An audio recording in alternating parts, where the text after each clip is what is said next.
बिस्मिल्लाहिर्रहमानिर्रहीम, अस्सलाम वालेकुम। नम्स इंग्लिश रिवीजन सेशन का ये सेकंड पार्ट है। एक्चुअली सेकंड पार्ट इसलिए है कि ये दिस वाज वन वीडियो पूरी शुरू से एंड तक, बट बीच में कुछ ऐसा था। कल हमने रिकॉर्डिंग की और जब देखा बाद में तो बीच में कुछ ऐसा था कि जिसकी वॉइस क्वालिटी सही नहीं थी, तो ये मुझे दोबारा से करना पड़ रहा है। तो कुछ बहुत ही इंपॉर्टेंट हिस्सा था, कुछ बहुत इंपॉर्टेंट क्वेश्चन है MCQs जो कि पहली वाली वीडियो में नहीं है। तो ये थोड़े सारे क्वेश्चन है बट बहुत इंपॉर्टेंट है, तो ये अभी हम डिस्कस कर लेते हैं। सुबह नम्स है और टाइम बहुत कम है, बट स्टिल ये लास्ट मोमेंट पे भी ये आपको बहुत ज़्यादा हेल्प करेंगे। कल आप पेपर में चाहेंगे तो इंशाल्लाह आपको पता चलेगा, जो लोग इसे देख रहे हैं। तो स्टार्ट करते हैं। ये हमारा MCQ है। If you were a Chinese you would get the job. अब ये कंडीशनल सेंटेंस है, कंडीशनल सेंटेंस टाइप 0, टाइप 1, 2, 3, ये तो आपको पता होंगे, आई होप पता है। ये है मिक्स्ड कंडीशनल। टाइप 0 में होता है दोनों तरफ प्रेजेंट, टाइप 1 में होता है विल और अगली तरफ विल प्लस फर्स्ट फॉर्म होता है और दूसरी तरफ होता है फर्स्ट फॉर्म, और वुड प्लस फर्स्ट फॉर्म और अगली तरफ सेकंड फॉर्म होती है, और would have plus third form और हैड प्लस थर्ड फॉर्म। ये टाइप 1, 2, 3 है। यहाँ पे क्या होता है मिक्स्ड कंडीशनल। मिक्स्ड कंडीशनल हम कब लगाते हैं? जब कंडीशनल की दो क्लासेस का टाइम डिफरेंट होता है। अब ये देखिए, जैसे ये दैट डे लिखा हुआ है, जब भी एक हिस्से में टाइम मेंशन हो जाए, दैट डे का मतलब पास्ट होता है, दैट पास्ट को शो करता है। उस दिन आपको जॉब मिल जाती अगर आप चाइनीज होते तो। अगर आप चाइनीज हैं या आप पाकिस्तानी हैं, ये एक परमानेंट चीज है। कुछ सिचुएशंस ऐसी होती हैं जो परमानेंट होती हैं। मैं पाकिस्तानी हूं, मैं अमेरिकन हूं या चाइनीज हूं, ये परमानेंट है। तो जो भी चीज परमानेंट होती है एक्चुअली वो प्रेजेंट कंसीडर होती है, ठीक है। तो इसका मतलब क्या हुआ, हमने ये एस्टेब्लिश कर लिया कि एक हिस्सा प्रेजेंट में है, एक हिस्सा पास्ट में है। तो जब भी कंडीशनल की दो क्लॉजेस का टाइम डिफरेंट हो तो हम लगाते हैं मिक्स्ड कंडीशनल। प्रेजेंट वाले हिस्से में क्या लगता है?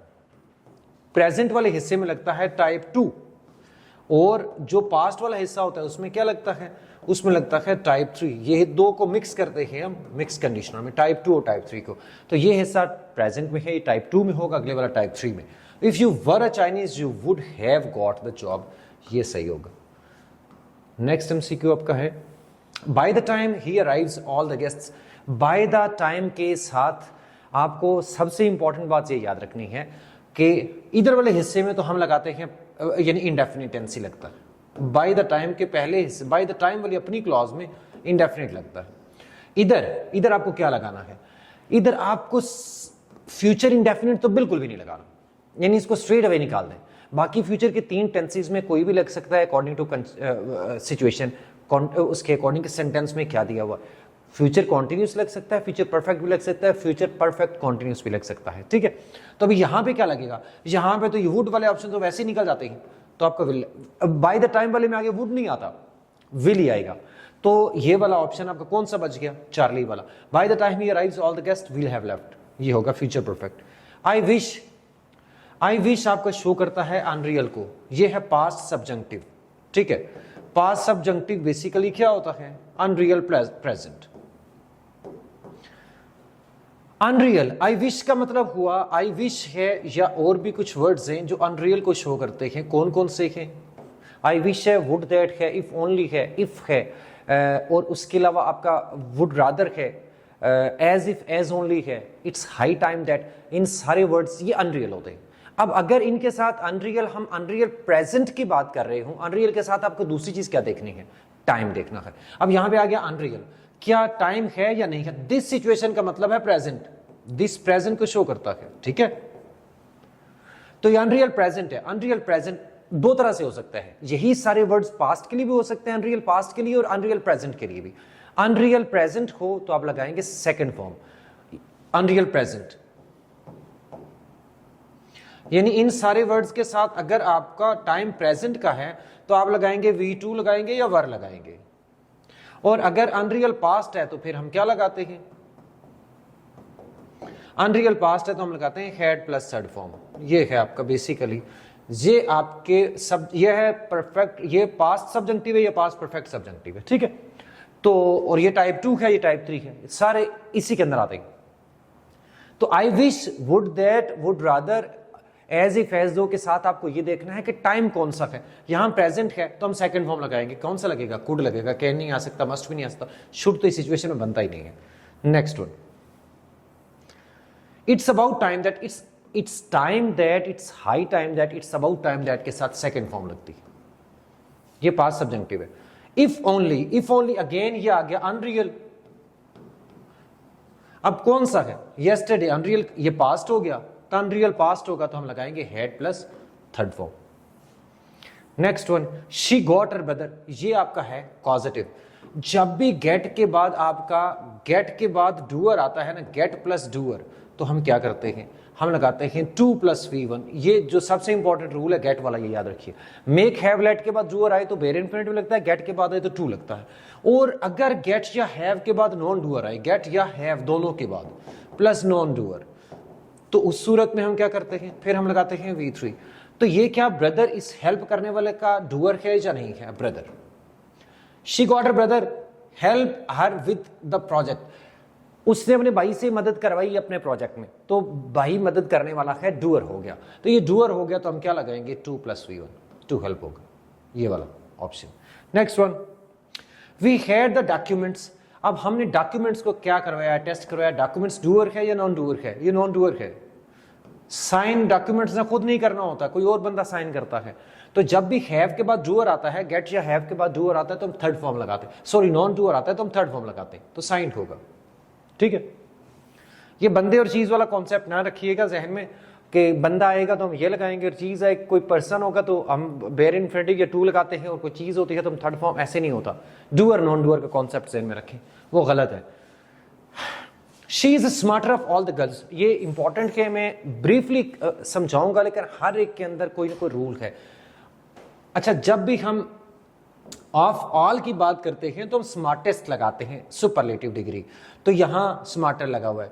द स्मार्टेस्ट, दो में से स्मार्टेस्ट नहीं होता, तो कौन सा सही होगा, she is the smarter of the two, तो ये द भी लगता है, ऑफ द टू जब लगाएंगे तो उसके साथ द भी लगेगा, द और कंपैरेटिव डिग्री।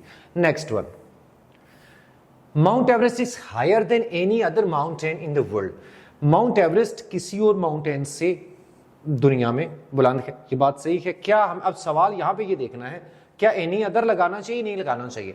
अब दो सूरतें होती, कभी हम लगाते हैं कभी नहीं लगाते। अगर ये माउंट एवरेस्ट, इसका यहां कंपैरिजन किसका है, माउंट एवरेस्ट का कंपैरिजन है दुनिया की पहाड़ियों के साथ, माउंटेन्स के साथ। क्या माउंट एवरेस्ट भी माउंटेन्स में आती है कि नहीं आती, अगर नहीं आती तो फिर हम अदर नहीं लगाएंगे, अगर माउंट एवरेस्ट आती है तो फिर हम अदर लगाएंगे। तो Mount Everest is also mountain, so other mountain लगेगा। ठीक है, Mount Everest is higher of, अच्छा हायर जब कंपैरेटिव डिग्री लगाते हैं ऑफ ऑल नहीं लगता फिर, और हायर ऑफ नहीं होता, देन होता है। ठीक है, तो ऑफ फ्रेज के साथ हम हायर नहीं लगाते हैं, ये वाला गलत हो जाएगा। Mount Everest is higher than other mountains, other नहीं ऑल अदर होना चाहिए, एनी अदर होना चाहिए। Mount Everest is higher than all mountains, all mountains नहीं हो सकता, अब यहां गलत है, क्योंकि Mount Everest is also mountain, तो ऑल नहीं कर सकते, आपको अदर लगाना पड़ेगा ताकि उसको एक्सक्लूड करें। Next one, the latter part of the novel is very exciting. अब आपको ये समझना है, ये लेटर होता है, इसका ताल्लुक टाइम के साथ, देर से कोई चीज होती है, अगर लेट हो जाता है तो वो लेटर है। ये जो आपका होता है ना लेटर, LATTER, इसको लेटर पढ़ते हैं। ये लेटर जो है, ये आपके इसके ये ऑर्डर को शो करता है। ये इसके दो यूजेस है। पहला यूज इसका ये है, आप कह सकते हैं latter part of a book, किसी बुक का, किसी मूवी का, किसी नॉवल का, किसी सेंचुरी का, किसी साल का, जो बाद वाला हिस्सा होता है हम उसको क्या कहते हैं, लेटर कहते हैं। इन सारी फ्रेजेस, इनमें से कुछ भी लगा हुआ हो तो आप उसके साथ लेटर लगाएंगे, LATTER वाला लेटर। ठीक है, later.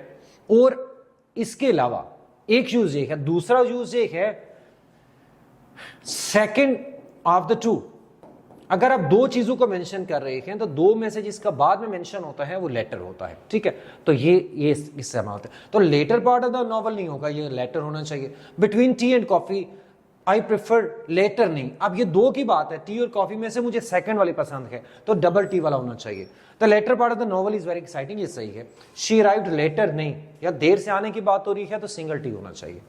Next one, before we proceed further, further और फार्दर का डिस्टेंस डिफरेंस आपको पता होना चाहिए।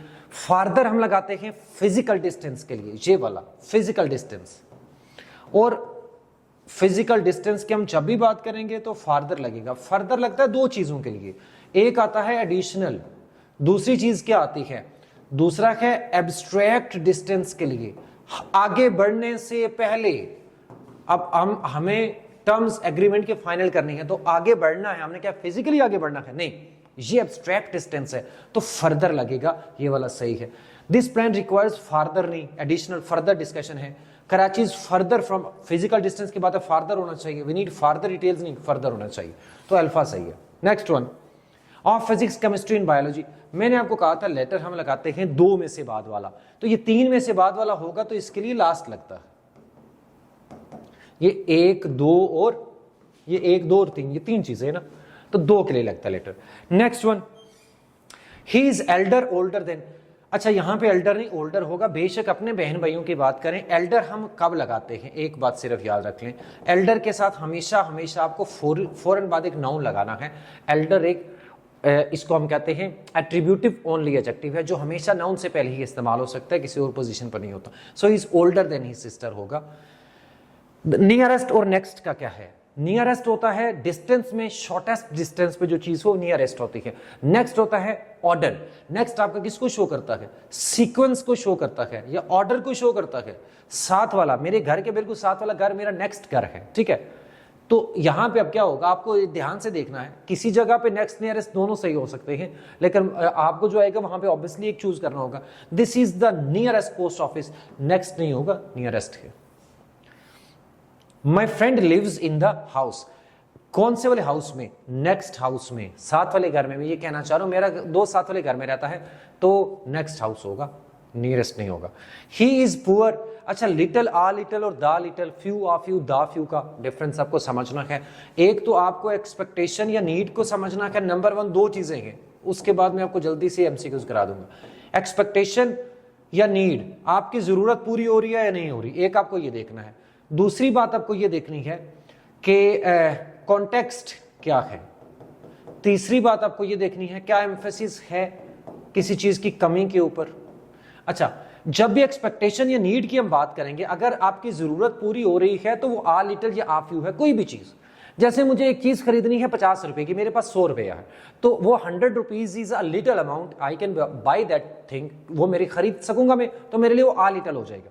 लेकिन अगर मेरे पास वही 100 रुपए और मुझे 500 की कोई चीज खरीदनी है, तो दैट 100 बिकम्स लिटिल, क्योंकि वो मेरी जरूरत पूरी नहीं कर रहा। तो आपको सिर्फ ये समझना है कि जब जरूरत पूरी हो रही है, अमाउंट सिर्फ मैटर नहीं करती, जरूरत पूरी हो रही है तो वो आ लिटिल है, जरूरत नहीं पूरी हो रही तो वो लिटिल या फ्यू है, ठीक है। और दूसरी बात क्या है, दूसरी बात जो है कॉन्टेक्स्ट, पॉजिटिव कॉन्टेक्स्ट होगा, जैसे ये नेगेटिव कॉन्टेक्स्ट है, ही इज पुअर, ये नेगेटिव कॉन्टेक्स्ट है। फुल स्टॉप के बाद कॉन्टेक्स्ट आगे वही चलता है जो पहले होता है, तो इधर भी नेगेटिव इधर भी नेगेटिव, तो इधर लगेगा little. Dash he said was meaningful, अब ये हम लगाते हैं, ये क्या है, इसको हम कहते हैं this is actually a qualifying phrase, qualifying clause है ये वाली।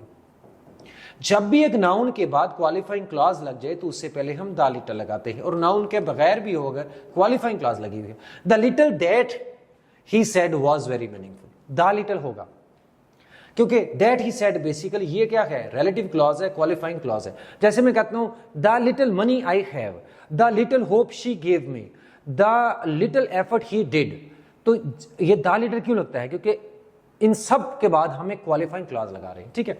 तो क्वालिफाइंग क्लॉज होगी तो द लिटिल द फ्यू आएगा।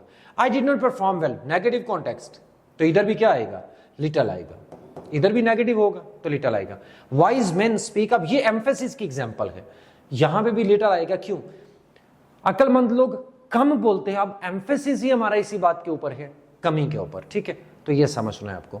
चाइनीज मेट, अभी क्या हुआ, कुछ चाइनीज जिनसे मैं मिला वो सारे क्या बोल सकते थे, उर्दू बोल सकते थे, ये आपका क्वालिफाइंग क्लॉज है, तो यहां पे क्या आएगा, द फ्यू आएगा इधर, क्योंकि इसके बाद हमने क्वालिफाइंग क्लॉज लगा दी। दूसरा क्या है, friends he has, again qualifying clause है, द फ्यू फ्रेंड्स लगेगा, फ्रेंड्स के बाद ही हैज।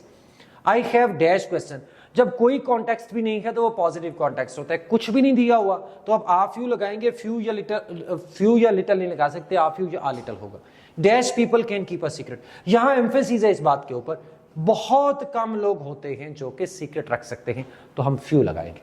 नेक्स्ट देखते हैं जी, आर हैप्पीनेस आर सारो इज और सोरो इज लार्जली ड्यू, अब क्या हुआ, आर से जब भी आप किसी चीज को ज्वाइन करेंगे तो अब सेकंड वाले को देखते हैं, तो क्या होगा, इज, ये सही है। आइदर और, neither nor, not only but also, not but, ये चार याद रखें, ये जब भी कंजंक्शंस होंगे तो हम सेकंड वाले सब्जेक्ट के अकॉर्डिंग वर्ब लगाएंगे। Neither praise nor, again praise और ब्लेम, तो ब्लेम को हम देखेंगे S2 है ये S1 है, तो इसके अकॉर्डिंग सीम्स आएगा। ही एज वेल एज, ये जो एज वेल एज वाले जितने सारे कंजंक्शन है इसको ऐसे याद रख लीजिए, जितने भी हैं, एज वेल एज है, इन एडिशन टू है, एक्सेप्ट है, वो जो चार मैंने बोले हैं उन चार के अलावा जितने भी हैं जिनको आप S1 कंजंक्शंस कहते हैं, एज वेल एज है, इन एडिशन टू है, एक्सेप्ट है, विद है, टुगेदर विद है, बहुत सारे हैं, लाइक अनलाइक है, इन सब के बाद जो आता है वो नॉन एसेंशियल होता है, इसको सीधा से क्रॉस कर दिया करें बस, तो ही हैव नहीं होगा, ही हैज होगा। मेनी अ मैन, मेनी आ के बाद सिंगुलर नाउन आता है और इसके बाद सिंगुलर वर्ब आता है। हिज ऑन, ये सही है, ये कंसिस्टेंट रहना है, इधर भी सिंगुलर और यहां हिज होगा। Many a man has sacrificed their lives नहीं होगा, हिज लाइफ होगा, ठीक है। तो आगे प्रोनाउन भी आपका पोजेसिव एडजेक्टिव है, पोजेसिव प्रोनाउन है, जो भी आगे सारा सिंगुलर लगेगा, ठीक है, ये ध्यान करिएगा। नेक्स्ट वन, तो इसमें ढूंढना हमने क्या था, इनकरेक्ट सेंटेंस ढूंढना था, तो इनकरेक्ट ये वाला है आपका चार्ली वाला। Every point every girl was given, every जब भी लग जाता है या ईच लग जाता है तो सिंगुलर वर्ब लगाते हैं हम। पॉलिटिक्स वर, पॉलिटिक्स जब हम जनरल सेंस में यूज करते हैं तो सिंगुलर होता है। किसी एक बंदे की पॉलिटिक्स, आप पाकिस्तान कहें या किसी एक कंट्री की पॉलिटिक्स या किसी एक पार्टी की politics, politics of PTI, politics of Noon league, कुछ भी कहें आप, तो उस सूरत में क्या होगा, वो प्लूरल हो जाएगा। लेकिन यहां जनरल सेंस में बात हो रही है, पॉलिटिक्स वॉज होगा। माई मीन्स वर मच, मीन्स और वेजिस जब भी पैसों के सेंस में इस्तेमाल होता है, मीन या वेजिस तो प्लूरल होता है, ठीक है, तो वर ही लगेगा। There three parts of the business is, ये देखो थ्री पार्ट्स, अब यहां पे जब भी जो आपका फ्रैक्शन वाला हिस्सा है ना, फ्रैक्शन है, परसेंटेज है या पोर्शन है, ये आपका जब भी आएगा तो इसके बाद आगे वाला, जैसे ये वाला सेंटेंस है, अब इसके बाद आगे वाला जो नाउन होता है ना, ये डिसाइड करता है कि वर्ब आगे कैसे लगेगा। तो ये थ्री पार्ट्स को नहीं देखना आपने, किसको देखना है, बिजनेस को देखना है, तो ये इज होगा, ठीक है। नेक्स्ट वन,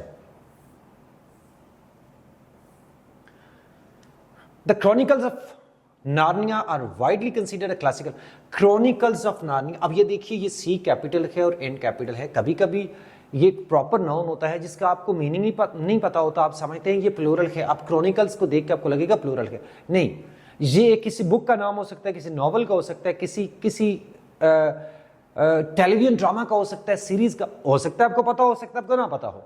आपने सिर्फ कैसे आइडेंटिफाई करना है कि ये कैपिटलाइज हुआ है, तो कैपिटलाइज होगा तो वो प्रॉपर नाउन होता है, सिंगुलर वर्ब लगेगा, इज आएगा।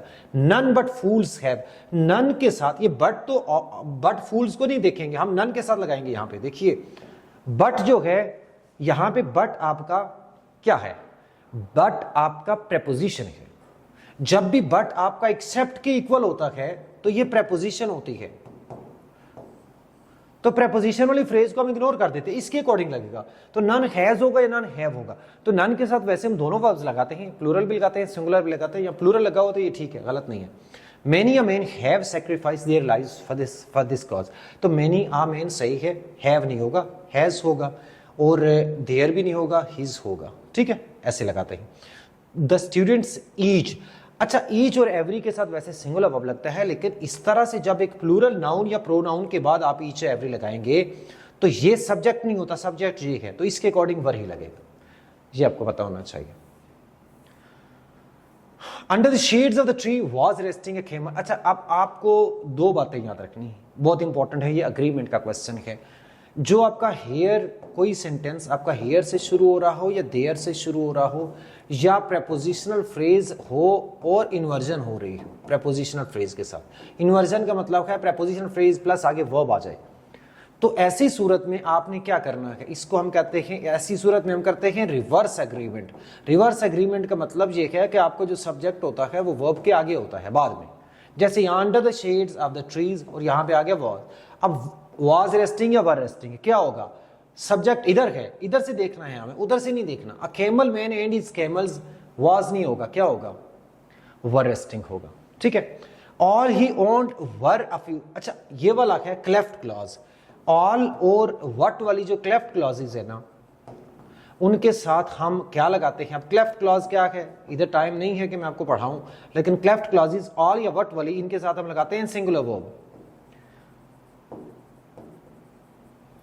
All I want, what I want, all I need, what was told, इस तरह की जो भी क्लॉजेज होती हैं वो आपकी क्लेफ्ट क्लॉजेज होती हैं। ऑल ही ओन्ड वर नहीं, इधर कुछ भी आ जाए, चाहे प्लूरल है सिंगुलर है, हमने वॉज लगाना है, सिंगुलर लगाना है। इन हिम वर सेंटर्ड, क्या अब ये भी प्रेपोजिशन फ्रेज है, रिवर्स एग्रीमेंट होगा। His hope and ambition, hope and ambition दो चीजें हैं, तो वाज होगा या वर होगा, वर होगा, तो ये सही है। ये लास्ट ईयर आया हुआ था नाम्स में। What is wanted, again what is wanted, अब ये भी क्लेफ्ट क्लॉज है, तो आर नहीं होगा, इज होगा।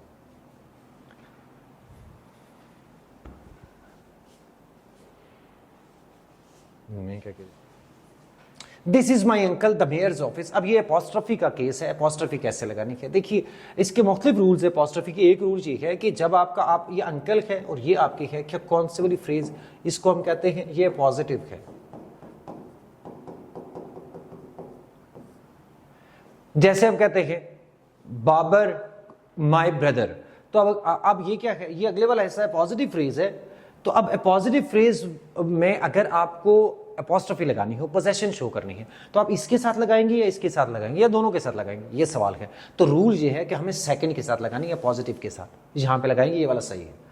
ही did it for conscience sake, अब कॉन्शियंस है या गुडनेस है, दोनों सूरतों में हम, ये अभी आपका एस पे एंड नहीं हो रहा, गुडनेस तो एस पे एंड होता है, लेकिन साउंड एस वाली है, तो इसलिए हम सिर्फ अपोस्ट्रोफी लगाएंगे, एस नहीं लगाएंगे। ठीक है, नेचर्स लॉ, अब ये भी हम नेचर के साथ भी कुछ चीजें जो पर्सोनिफाइड होती है उसके साथ भी हम लगाते हैं, कुदरत के कवानीन, नेचर्स लॉ, डेथ्स डोर जैसे हम कहते हैं। इसी तरह से हम कह सकते हैं जो टाइम वाले एक्सप्रेशंस होते हैं उनके साथ भी हम अपोस्ट्रोफी लगाते हैं। नॉर्मली तो लिविंग थिंग्स के साथ लगती है ना, लेकिन नेचर के साथ भी हम लगाते हैं, डेथ्स डोर भी हम कहते हैं। इस तरह से हम ये भी कहते हैं, लाइक हम कहते हैं मंडेज मीटिंग, अपोस्ट्रोफी लगाते हैं मंडे के साथ।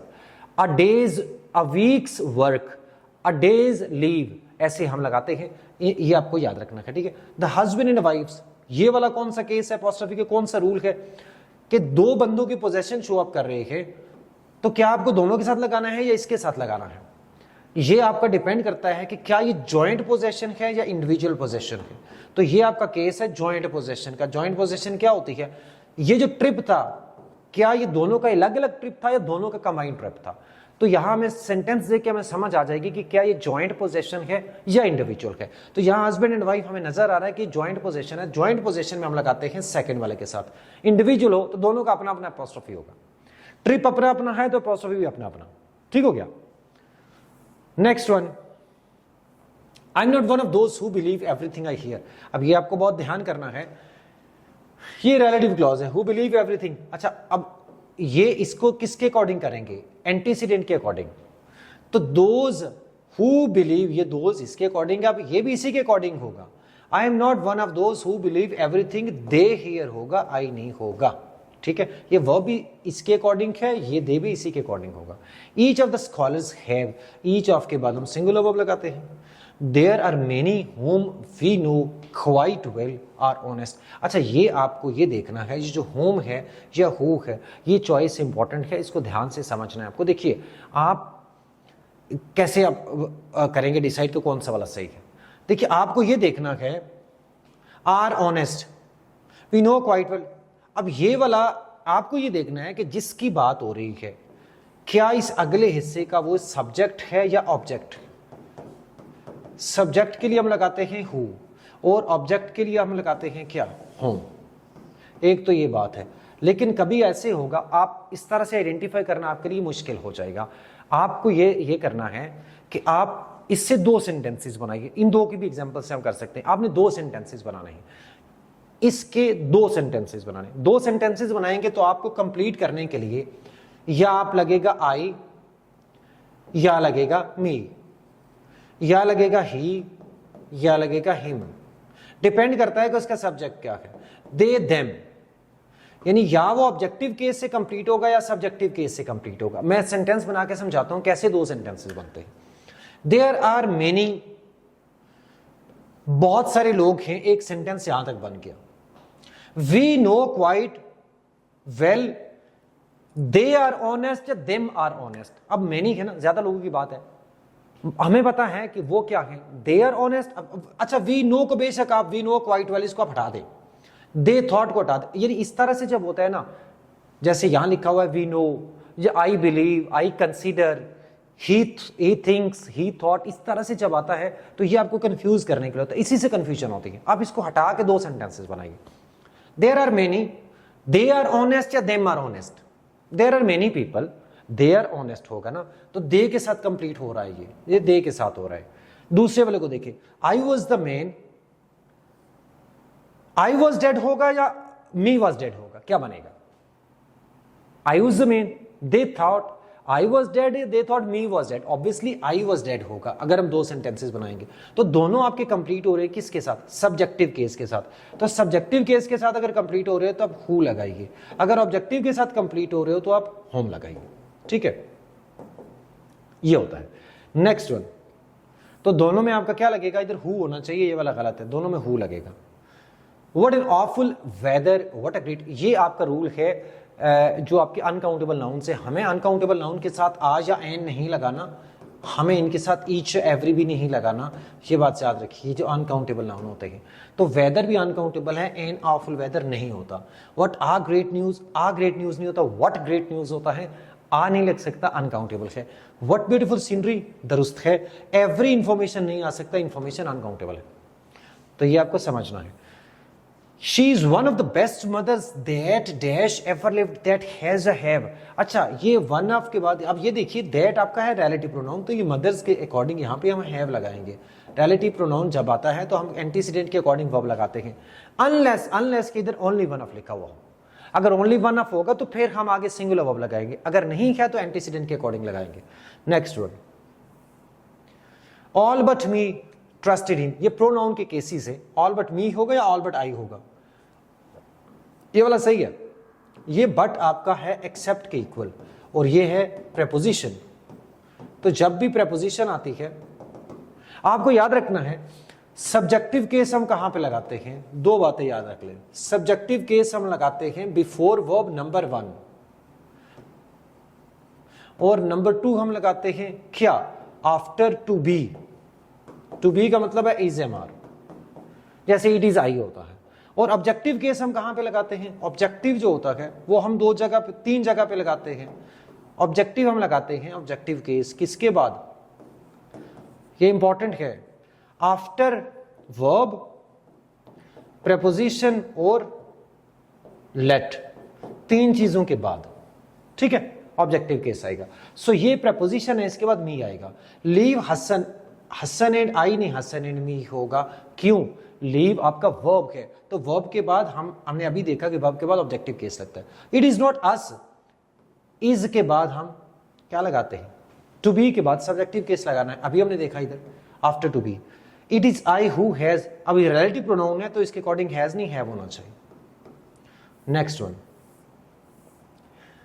Choose the correct sentence. The population of London is greater than any city of India. अच्छा, यहां पे एनी और एनी अदर वाला चक्कर नहीं है कि आपको अदर लगाना है या नहीं लगाना। ऑब्वियसली लंदन की बात हो रही है, इंडिया की बात हो रही है, तो दो डिफरेंट जगह हैं, या एक्सक्लूड करने वाली बात नहीं है। यहां और मसला है, अब यहां पे पॉपुलेशन ऑफ लंदन का कंपैरिजन है सिटी के साथ, तो population of London is greater then population of any city, किसी सिटी से नहीं बढ़ी, तो पॉपुलेशन लिख सकते हैं हम या दैट ऑफ लिखते हैं?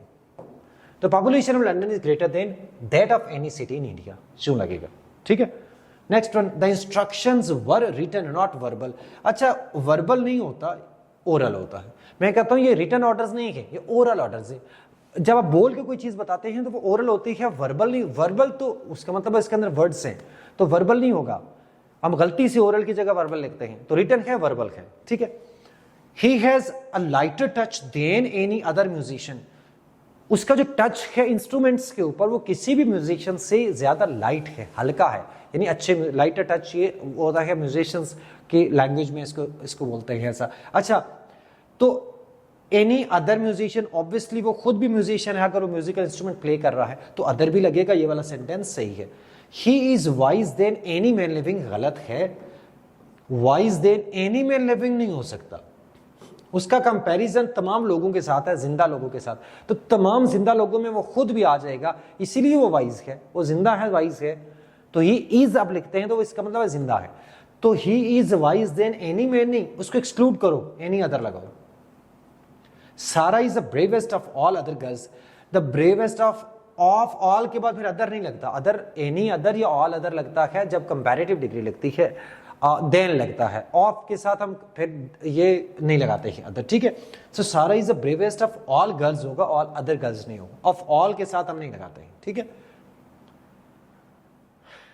That's all.